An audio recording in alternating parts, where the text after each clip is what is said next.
Chapter 19. Almost 3 months after Dad went into a coma, I came home from school one afternoon and heard the news. He woke up. We rushed to the hospital. His eyes were open.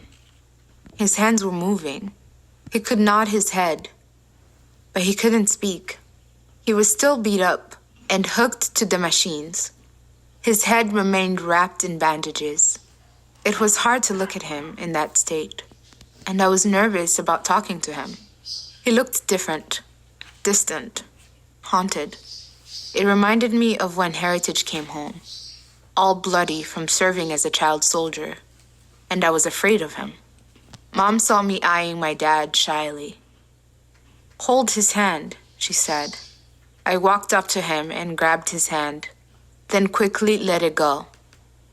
Mom looked so happy that Dad was back with us again. The entire family was overjoyed.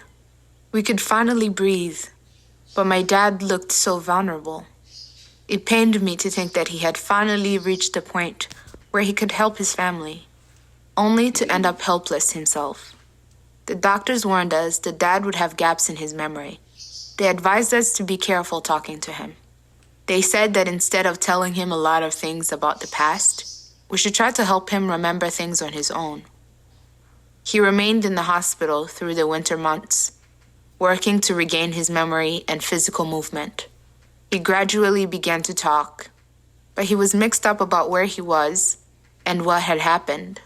Soon it became clear that he had lost serious chunks of his memory. I grew more comfortable being around him, but wondered if he would ever be the same. He came home with us to recuperate that spring. At first, he was disoriented, like a ghost of his former self. We had to remind him of so many things. He would misplace items around the house. He would ask us a question and we would answer, and then he would ask the same question 30 minutes later. It was a difficult time. I wanted my strong, invincible dad to come back. The man who dodged gunfire in the massacre and escaped with bullet holes in his shirt collar. But I realized he was still that man. He had survived not only a massacre, but a devastating body blow from a vehicle that had nearly taken his life. He had fought his way out of a 3-month coma. He was, indeed, invincible. We learned that the van had hit him at a crosswalk. He was crossing the street with his bike when the van hit him and drove away. Over the weeks, my dad's memory returned, and his personality started to come back too. Being home, surrounded by his loved ones, helped him regain his sense of self. I was curious about what it had been like to be in a coma, and I peppered him with questions. "Dad, how did it feel when you were in the coma?" I asked. "Were you aware that you were alive?" "I was aware of my existence, but I did not know where I was," he said. "I didn't know if I was still on Earth or somewhere else." "Could you hear us talking to you?" I asked. "No," he said. "I did not hear your voices, but I did have dreams."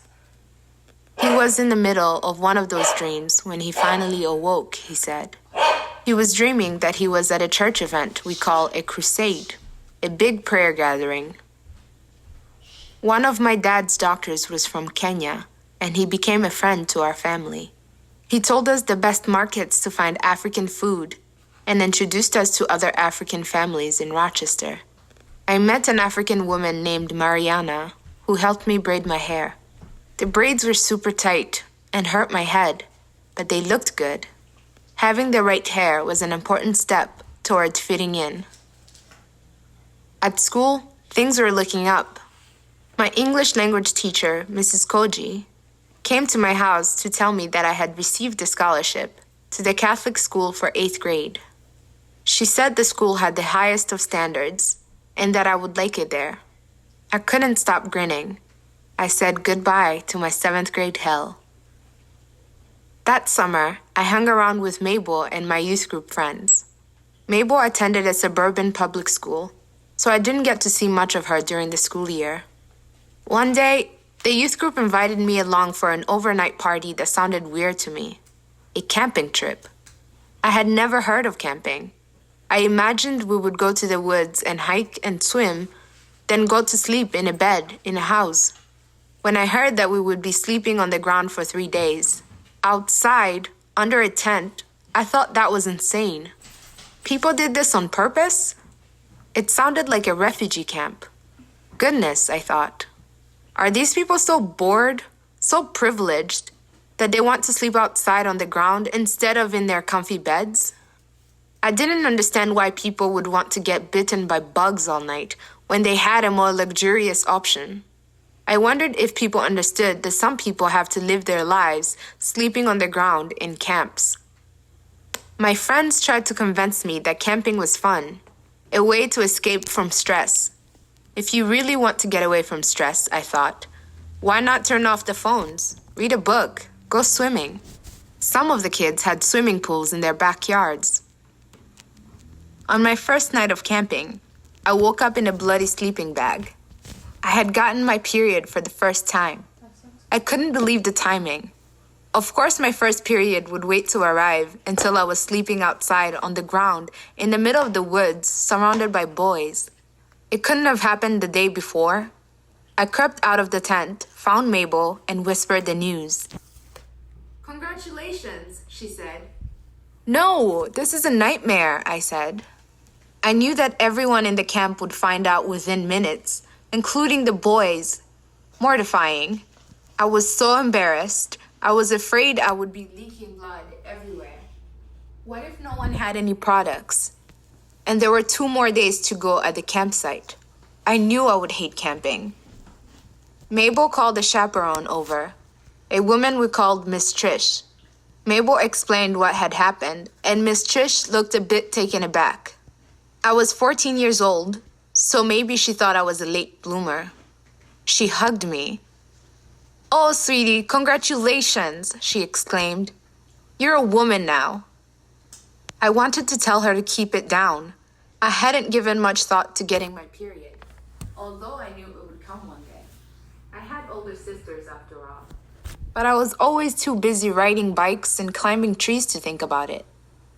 We were supposed to go swimming that day at the camp, and I worried that I would turn the lake red. Miss Trish went around asking girls if they had any products for me, until finally she found some. She kept smiling and congratulating me, her voice booming. We had to wash my pajamas and sleeping bag in the lake. Sure enough, all the boys knew my secret, but they looked as embarrassed as I did. By the time I started 8th grade, I had developed boobs and hips, and I started wearing bras. I thought, okay, that's one thing I got going for me. My sisters made fun of me, even more so when they saw how embarrassed it made me. The tomboy in the family was growing up,